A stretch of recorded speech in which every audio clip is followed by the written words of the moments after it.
Only one sale away from the Shopify 1000 Club. Is that a thing? Wow, Mom, have a cookie. I'll take one. Dad. These are delicious. You need to sell them. You should. Mom. No, seriously. Let's set you up on Shopify. It's easy. I always knew you would build your own business. Guys. Yum. When you're ready to bring your idea to life, build it on Shopify. Sign up for a free 14-day trial at shopify.com/offer22. Shopify.com/offer22. This episode is brought to you by Carvana. Carvana is in the business of driving you happy.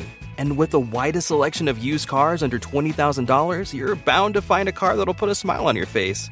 They even offer customizable financing so you can plan your down and monthly payments. To shop thousands of affordable vehicles 100% online, download the app or visit Carvana.com. Availability may vary by market. The podcast where we talk to smart people, but not necessarily done by smart people. That is an awesome question. This one goes down probably on one of my top 5. Hey, I like nutrition. I like to eat food. This is the coolest thing ever. We're going to do this forever. I wish I paid more attention in that class. You know, I'm going to be honest, I don't understand that. As a man, I don't get it. Welcome to smartpeoplepodcast.com.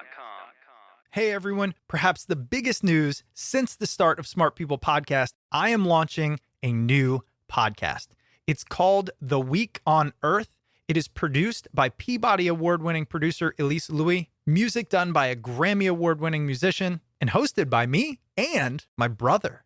It's unlike anything you've ever heard, and we're running a giveaway to all who subscribe. So listen to the intro coming up now and get more details, and go follow The Week on Earth wherever you listen to podcasts. Hello and welcome to Smart People Podcast, conversations that satisfy your curious mind. Chris Temp here. Listen, have you entered the giveaway? Have you entered it? Here's all you need to do, and you can win a Fitbit, Kindle Fire, and your odds are probably around 1 in 20. Like 5 seconds of your time, 1 in 20. Here's all you have to do.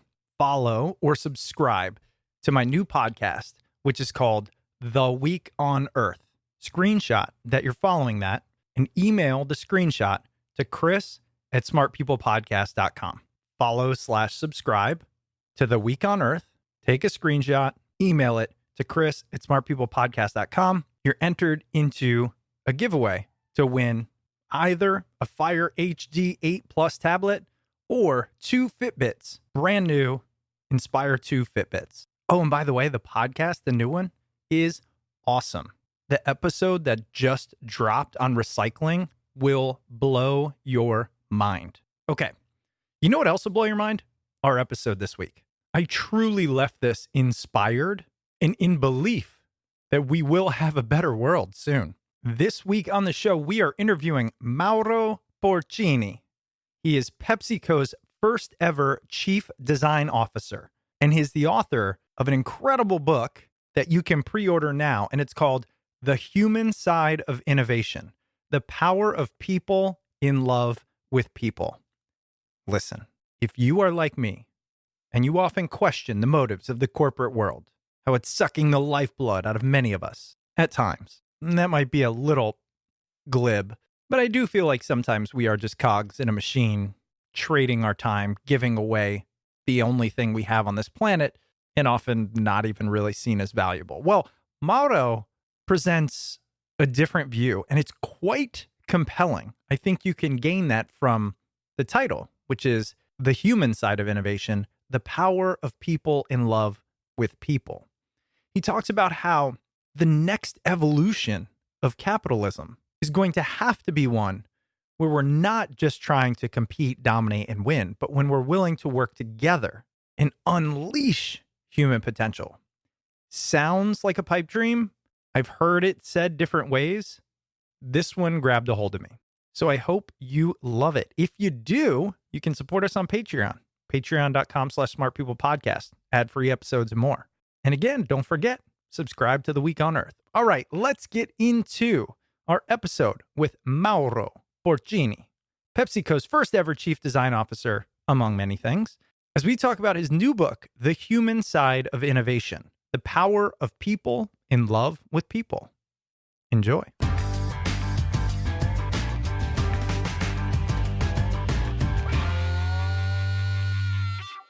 you talk about the value of a unicorn. Unicorns today are thought of as billion-dollar companies. That has always been a struggle for me, as my number one focus in life is people. So tell my audience what you mean by a unicorn and why you believe a needed thing in organizations and in the world today. Look, for many years, for more than 25 years, I've been building teams for my agency at the beginning and then for the companies I was working for, and building new capabilities from scratch. I came into the 3M company, the tech company from Minnesota, and then later on in PepsiCo as their first head of design, and with the role of creating that kind of function. But at the end of the day, that kind of function means that kind of culture, a design culture. So I needed to find people that were incredible designers, great practitioners, with very good skills in the design world, but that had also a series of other skills that were necessary to build the culture and to become ambassadors of this culture. And so very soon I realized that I was working with recruiters that were putting in front of me a series of extraordinary designers, but that eventually didn't have all the right skills already at the time of 3M. So I started to write down what were those skills. I wrote a list, I shared it with the HR team.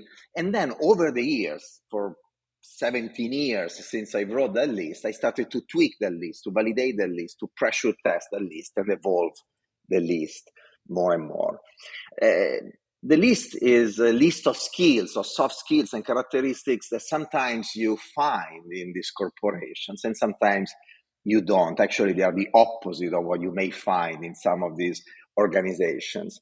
I love to be surrounded by kind people, by people that are optimistic, by people that are curious. And then later on, I realized that those skills were really, really powerful to advance the culture I was creating, to advance design. And for design, I mean innovation applied to branding, to new products, and to the overall business of the company. We ended up calling them unicorns when I was in PepsiCo a few years ago, talking with my leadership team, because they're so difficult to find. So who are they? What kind of characteristics do they have? I mentioned some of them. Some are obvious. They're dreamers.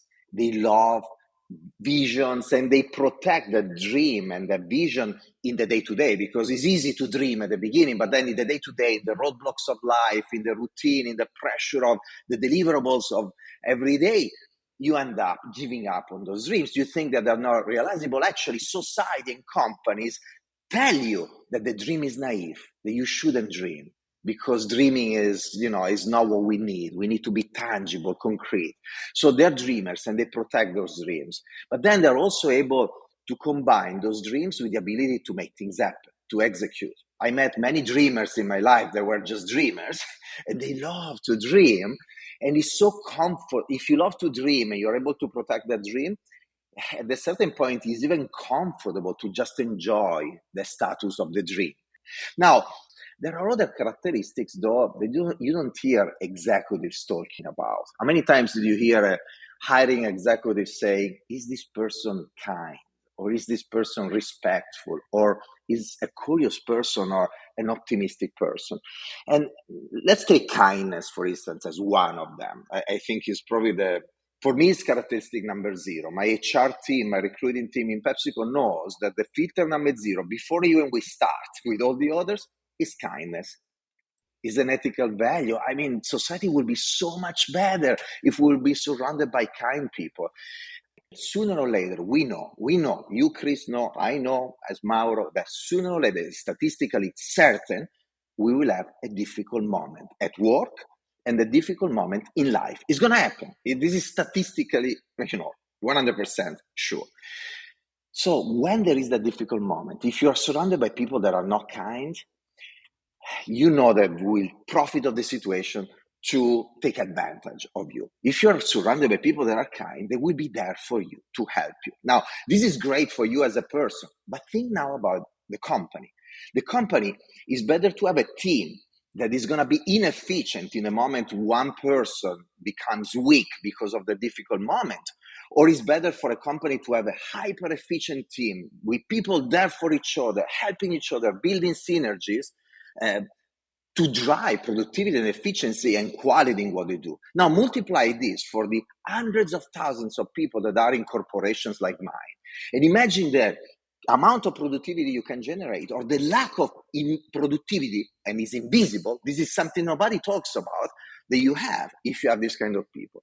I'm going to close. You may think, why then, for so many years, we actually heard many very famous and renowned business leaders saying that actually you should be a little bit tough at work. You should be a shark. You should be like this, or theories of management that are all about putting people against each other, a Darwinian kind of approach where if you put a person against the other, you know that are going to compete, and the strongest idea will prevail and will win.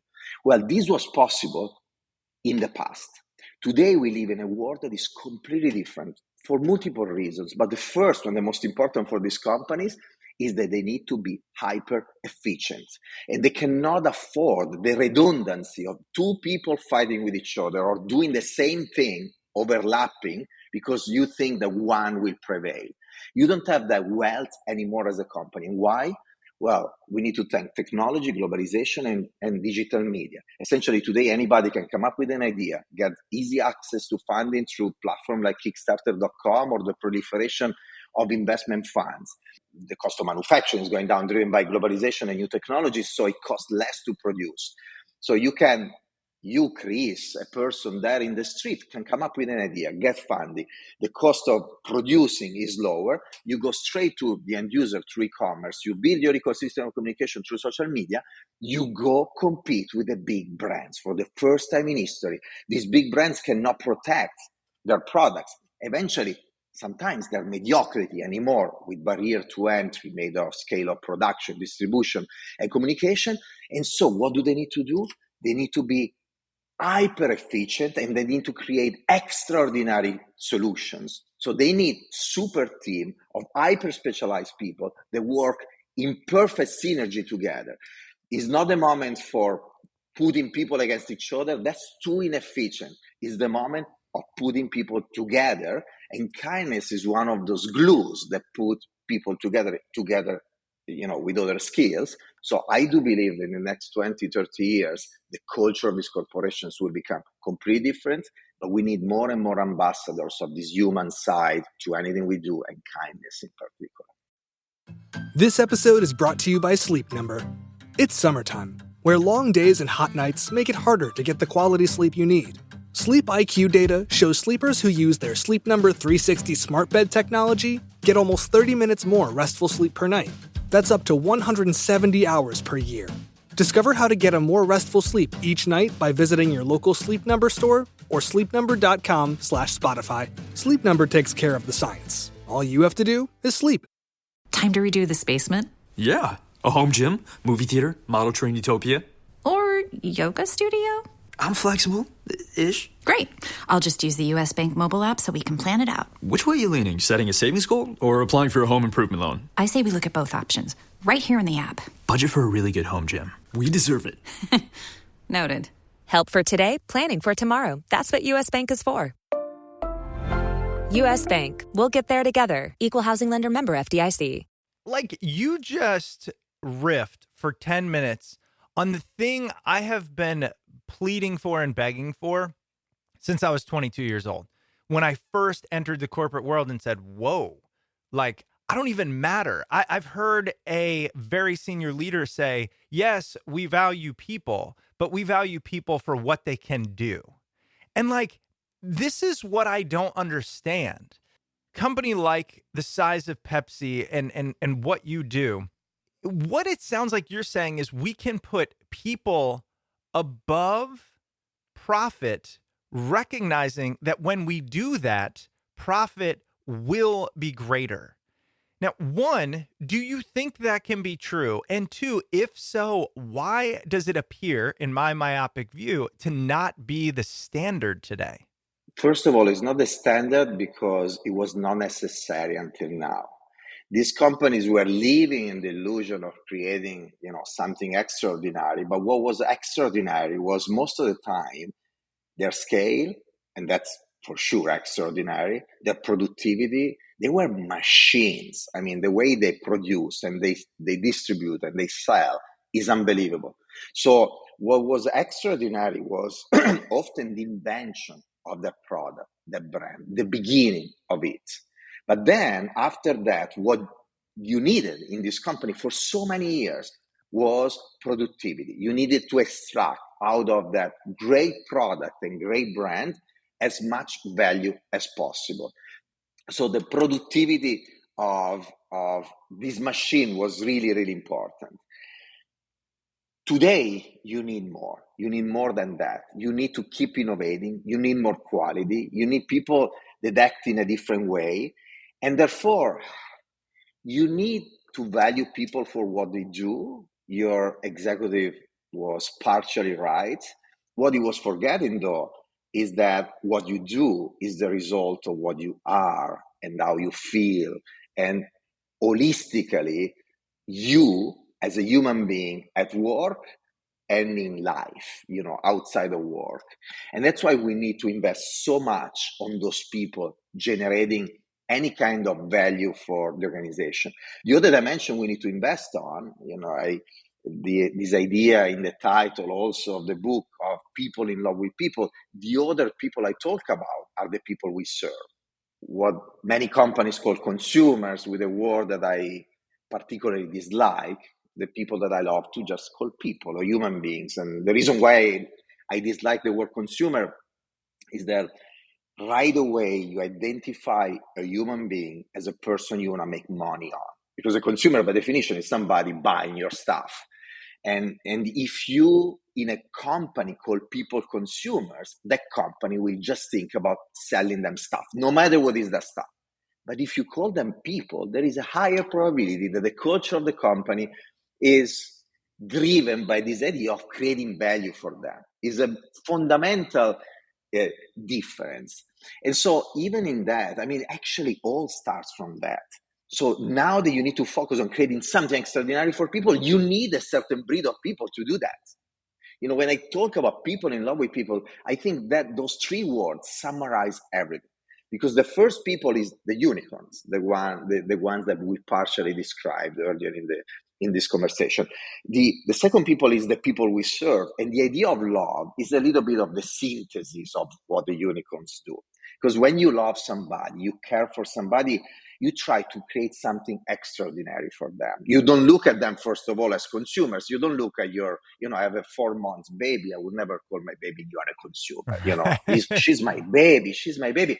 But the words are so powerful. She's my baby. And so when I design, products for babies as a company selling stuff to babies, I need that kind of love from people serving those babies. I don't need those people thinking, okay, I need to appeal to the mom. I need to make this profit. I cannot invest too much on this and that. You need to start first with the idea of creating something extraordinary for them. Then obviously you're a company. You need to figure out all the other dimensions. In design thinking, we talk about desirability. Everything starts with that. But then there is feasibility and viability. There is the business and the technology. I'm not that naive. I'm still an executive of corporations. I understand this dimension, but it needs to start and end with this love for people. And this is where everything started. If you think about the history of humanity, the very first products that were ever designed by the prehistoric men and women were tools to hunt, taking a stone and started to modify the stone and work the stone to create something to hunt, and then to process food. Later on, to decor your body. And when you are doing that, what were you doing? You are creating something because you personally needed it, and the people around you, your community, your little group of people needed it. It was an act of love for yourself and for the people surrounding you. All of those products, hundreds and then thousands and hundreds of thousands of products later on, have been designed and produced in that way. That's the original reason why we invented the idea of producing something that Mother Nature didn't do by yourself. Then something happened. We started to have so many products so they were so complex to make that we needed to delegate the act of love. We needed to ask others to produce it for us. We organized ourselves in societies. We had, we invented the idea of jobs and specializations, and different people were doing different things, helping each other. And then you scale it up and you arrive today to the size of these mega corporations. And what happened between the prehistoric man and, that act of love for somebody else and what we have today? Well, scale and distance from the person producing to the person you serve. And so instead of creating personal values in a selfless way, love for somebody else, now you put profit first and then the value later.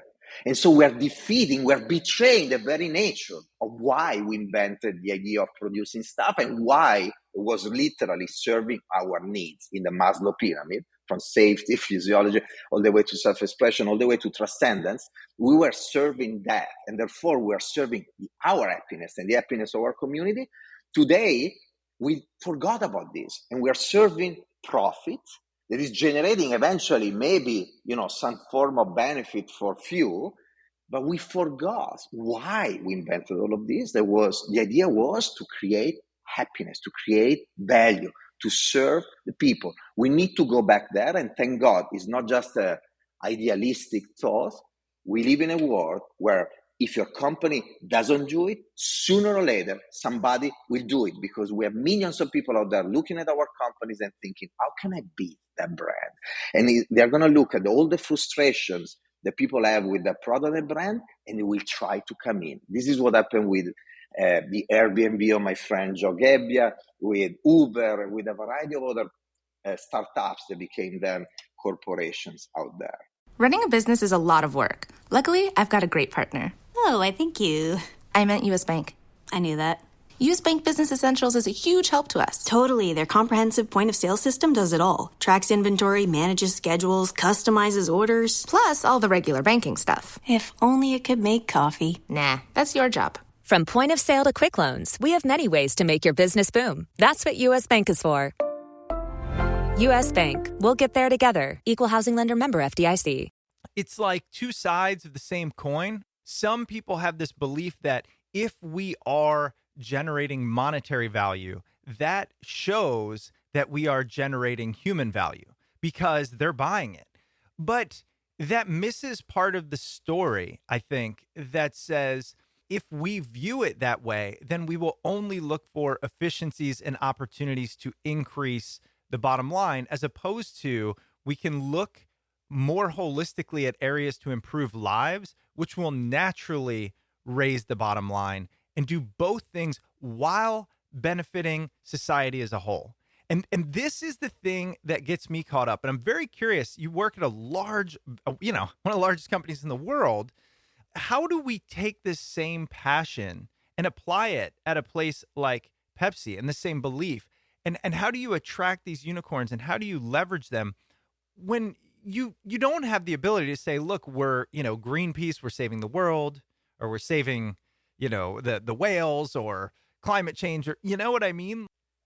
I want to answer to something you said at the beginning, and then I'm going to answer to this as well. Great. The idea that if you create financial value, you're going to create also value for people, and then you add different ideas on top of it. But, focusing for a second on that, this is more true today. It was less true in the past for many, many years, for a simple reason. Because if you are going to a store and you had two products to choose from, and they were both average, there was not much choice. So at the end of the day, you are buying one of those two. And if those two products were distributed worldwide, they were everywhere, of course they were selling a lot. So today, because you have the digital platform of e-commerce, because you have social media to promote alternatives, is a completely different kind of situation. Indeed, in the list of meaningful design principle, the principle they define a meaningful product, solution, brand experience, I decided to add also the financial value that is blaspheme for the design community. I mean, oh my God, you put that on top of, usability, the emotional value, the social value and everything, you put the financial value. I put it at the end, saying, no, first you need to consider all the others. You need the human being. But there is also that, for the reason you explained, because the more you sell, the more you reach people with your great ideas, because there are so many designers creating few things for few people and creating value for nobody. So the more financial value, and by the way, the more financial value you create, the more they're going to invest on you. So if you drive the human side of innovation, if you drive the first principle, so you create products that are good, and you also sell them, you're doing good for humanity, you're doing good for the company, they're going to invest in more of your ideas. And so it's a great kind of situation. Yeah. So look, you have two choices in life. One is to fight the system from outside. The other one is to join the system and change it from within. So I do think, that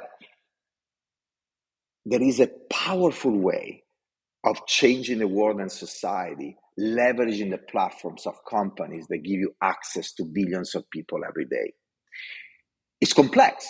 It's very difficult. You need to go in, and there are cultures that are established or business models that are established, and then you need to start working with the company, with the system to start to steer, everything in the right direction. And therefore, the big challenge is to combine what the world needs and what society needs with what the company needs as well. And I found in 3M, in PepsiCo, in the past 20 plus years, wonderful platforms to do something like this. What we're doing in PepsiCo in the world of sustainability, health and wellness, personalization of solutions for people enabled by technology. I mean, I feel, and my team feels, like we are really moving, not just PepsiCo, the industry in the right direction.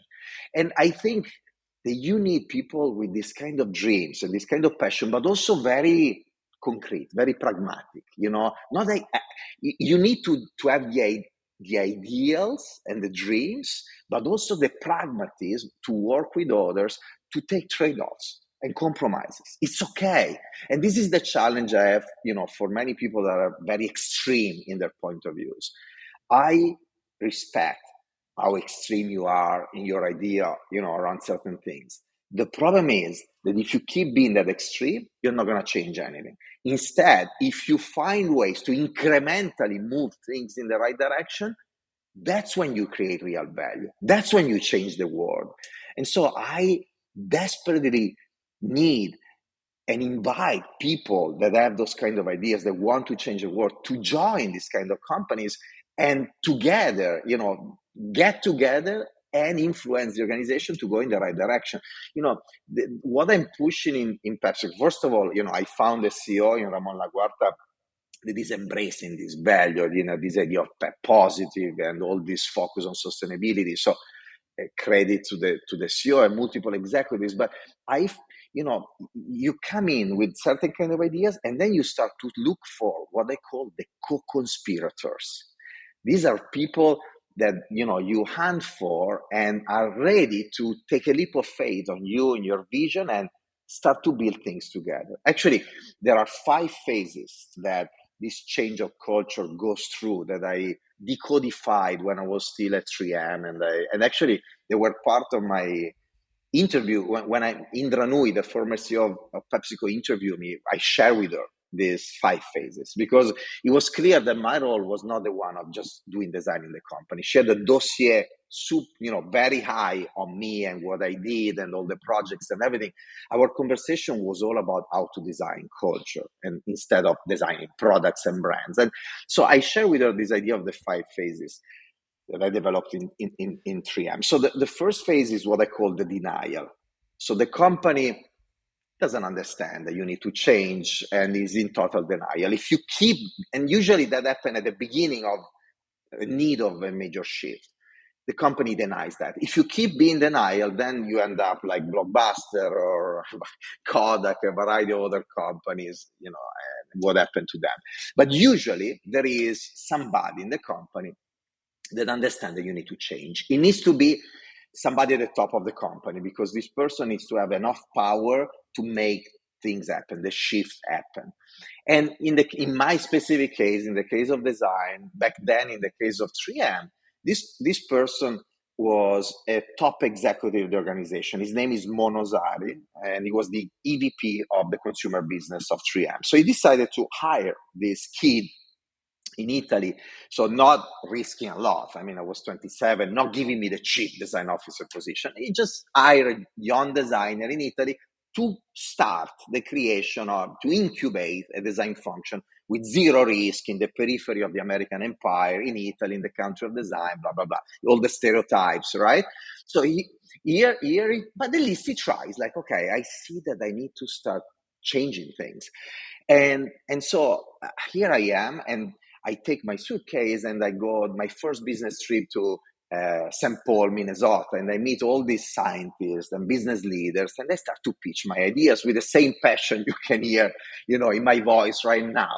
And so here I am, and everybody received my ideas in a very positive way. They're all happy, and they're like, oh my God, I mean, this is great. It's so much easier. It's going to be so much easier than what I was thinking. So I go to the office of Mo Nosari. We were calling him Dr. Nosari. And I tell him, Dr. Nosari, it's fantastic. I mean, everybody's embracing our idea of design. We're going to change this company so fast, blah, blah, blah. And Mo, he was always very serious. He looks at me very seriously, and he says, they are all lying to you. I'm like, Mo, no, Dr. Nosari, no, you were not in the room. They're not lying. I have a very high IQ, empathy. I feel people. You don't understand. It's different. They really believe it. And he looks at me again, and he's like, I'm telling you that they're all lying to you. And then he goes on and explains what he meant with an analogy, with a sort of metaphor. He told me, look, imagine you are in a gallery, and in front of you there is a beautiful, beautiful painting. You love that painting, and you have a lot of money in your pockets. What do? You take out the money and you buy the painting. Well, Mauro, you and design are one of the paintings in the gallery of 3M. Nobody is buying you. I know how much money they have because I give the money to them. They have a lot of money, and they're investing the money in the next HR program, in the next plant, in the next, launch of a new product. They're not investing in design. They're not giving you the money. And that was one of the major aha moments of my professional life, because he was right. He was right. And why? Why was that happening? Well, there are multiple reasons. One is, first of all, that maybe it's a passive-aggressive kind of behavior, or simply is a form of kindness. Or I shouldn't use the word kindness, but be nice. That is different than actually kindness. They wanted to be nice with this kid from Italy, so passionate. Or maybe they were having really a good time. For 1 hour, they were talking about style and fashion and Italy and everything. And then they were going back to their laboratories. And so it was fun for them in that moment. Or maybe, as human beings, we love to think that we're loved. So maybe I didn't capture certain weak signals that were already in the room, in their body language. But I love the idea they were loving me. I don't want to be rejected. So there are a series of reasons why we often don't understand that somebody is rejecting us. There is a data, the curve of adoption of new products. We know statistically that, I don't remember the exact number, but around 2.5% of people are ready to adopt a new product at the very, very beginning. And then the ones that come immediately after, the innovators, are around 8-9%. So the people that are really ready to be early adopters and innovators are around the 11-12%. This applies not just to product, but also to culture, to anything. This is human nature. So statistically, what I realized was that every time I push a new idea, probably 9 people out of 10 will reject it. 1 out of 10 will be with me. If I see 10 people with me, it means that something is wrong. Either my idea is not new enough, or they're lying to me. But long story short, I developed a strategy. So I called, first of all, this phase the hidden rejection. So after denial, you move to hidden rejection. It's very dangerous because you think you're getting traction, but in reality, you're not. And you may lose 6 months, 1 year. And by the time you realize that actually people are not with you, are not helping you, are not embracing your ideas, you may be late. This company moves fast. So what do I do in the moment to find the co-conspirators, that 1 person out of 10, that 10% of the people? I ask them right away a sacrifice, a commitment. Essentially, I ask them to do something. Usually the best commitment is money. Give me the money to start. It could be to hire people. It could be to pay a project. But or in the worst case scenario, at least I need a public commitment that you believe in the idea in front of people. You need to expose yourself and be part of this. The most of the time, the people you are thinking were with you, we say, no, actually, let's do it later. Now I have other priorities, blah, blah. So when that happens, great. First of all, you give yourself and the person a new opportunity to have a conversation and answer any doubts they may have about your idea directly. And so maybe you can get 1 extra person out of the 9 that are rejecting you.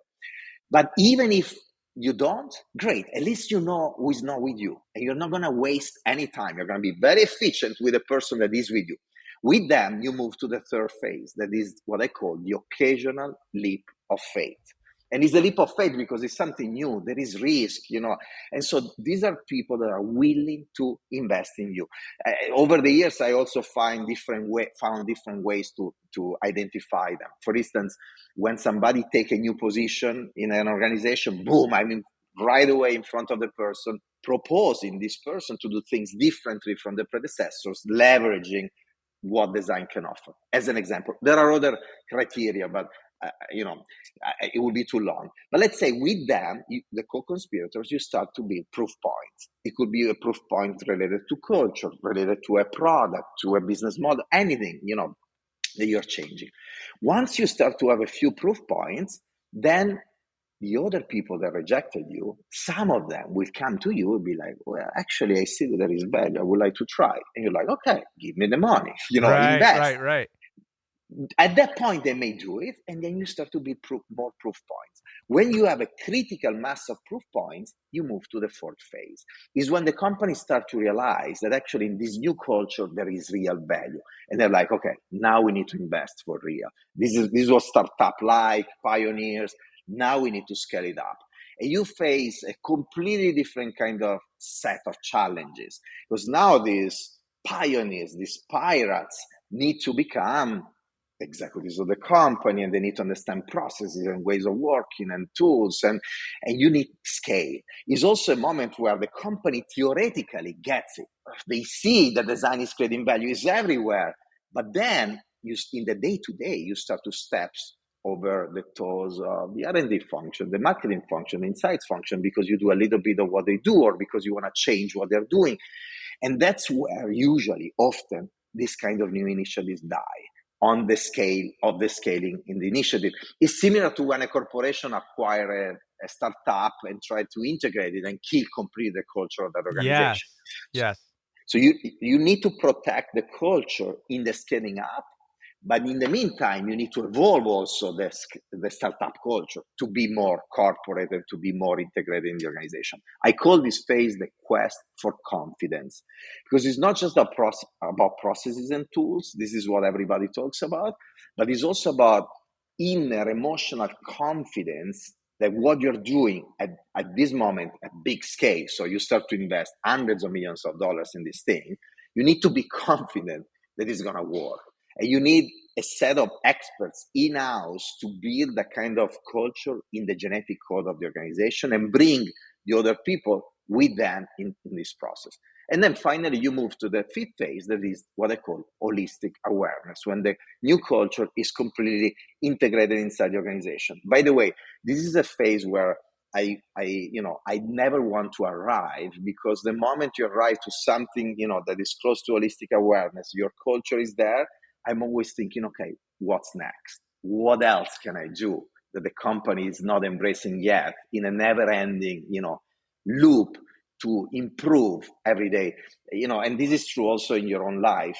In the book, there is a quote. If you open the book, there are these fuchsia pages with different quotes extracted from the book. One of these quotes say, I want to be a student of life, a student for life.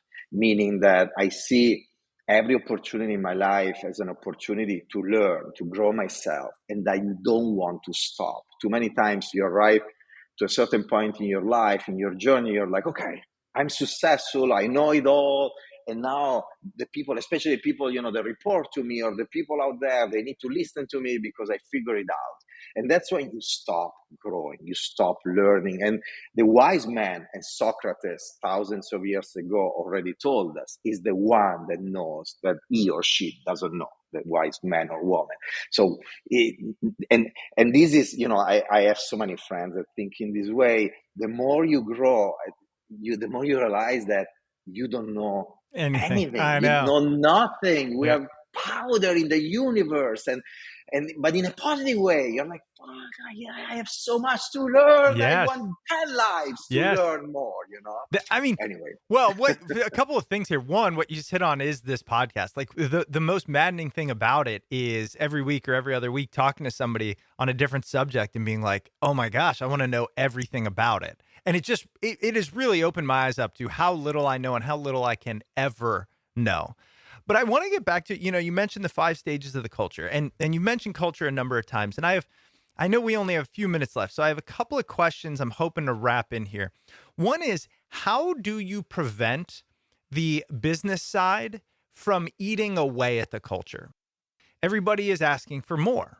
And so now what we did is we went to a pandemic where we were virtual, and we were able to sit on more meetings because we never had to leave. We were able to work longer because we never had to commute. We were able to eat at our desk because our kitchen was right next to it. Now, many companies are going back to the office or hybrid. And I'm finding that this is going to be a struggle because we're going to ask for the same efficiency in a different environment. And I really don't see how we keep up.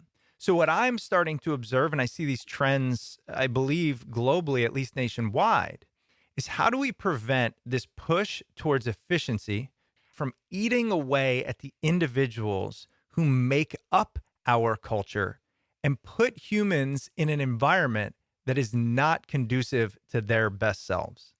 Look, this is such a wonderful question because it's a real threat. First of all, I think in the long run, if companies apply that kind of approach, they will start to burn out people and they will start to leave. I mean, that is going to happen to companies that don't have that kind of expectations and that kind of culture.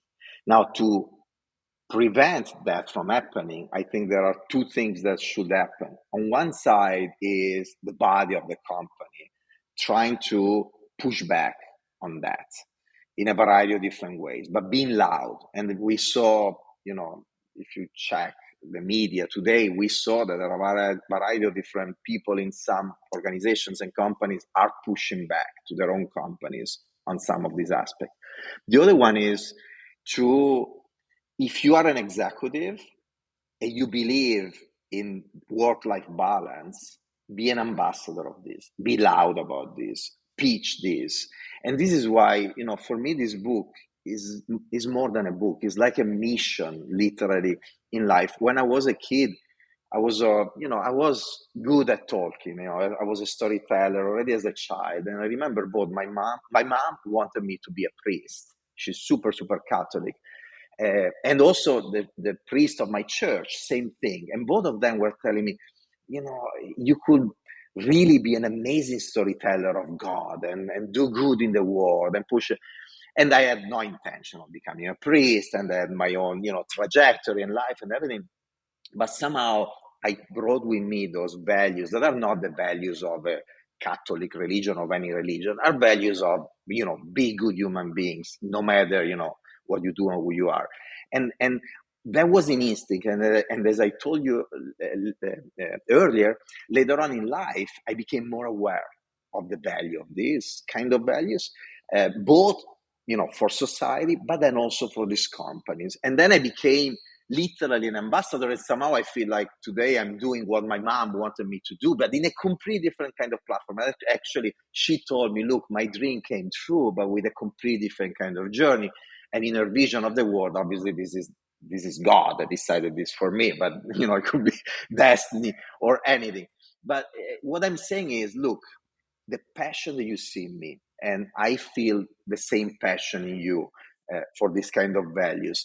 If me, you, and thousands and hundreds of thousands of other people believe in this, let's become ambassadors of this. Thank God, I'm also seeing that no matter, there is a push in many companies for productivity and efficiency and that, I see also an HR community that is, especially in the United States, that is becoming more and more and more aware of this work-life balance idea. So I think, that also that could somehow rebalance some of the ask for productivity. And when these companies will start to see the burnout of these people out there, hopefully they will realize. But again, the more ambassadors we have, the more books like this are written, the more podcasts are created that talk about this, the more we can push these companies to do the right thing. And by the way, we don't need all of them to do it. We just need a few that become the safe harbor for people to go to, and then they will push the others to do the same. It's funny, as you were saying it reminds me of your 5 stages of culture, right? It's the same thing on a societal level as it is and inside a company. So you probably knew this, your little Trojan horse here is to start inserting this, find the early 11%, see, are you going to do something about it? I absolutely love it. And I'm in. Your Trojan horse worked. I'm in. I've been in. So listen, Mauro, I know we are up on time. The book is The Human Side of Innovation, The Power of People in Love with People. My favorite line, people in love with people, putting value back into caring about the person instead of just the job or the output or the whatever we want to call it comes out the other end. So first of all, thank you for the work you're doing. Where can people find more about you? Tell me you're out there spreading this gospel, at least on social media or something where we can link to and find you. Yeah, Instagram, I'm very active, Mauro Porcini. And then LinkedIn, I'm very active there as well, Mauro Porcini as well. Great. I post every day. Great. I appreciate that. Well, Mauro, thank you so much for being on the show. Thank you. Thank you. This week's guest was Mauro Porcini. As always, it was hosted by Chris Stemp and edited by yours truly, John Rojas. Mauro's book, The Human Side of Innovation, The Power of People in Love with People, will be available on October 18th.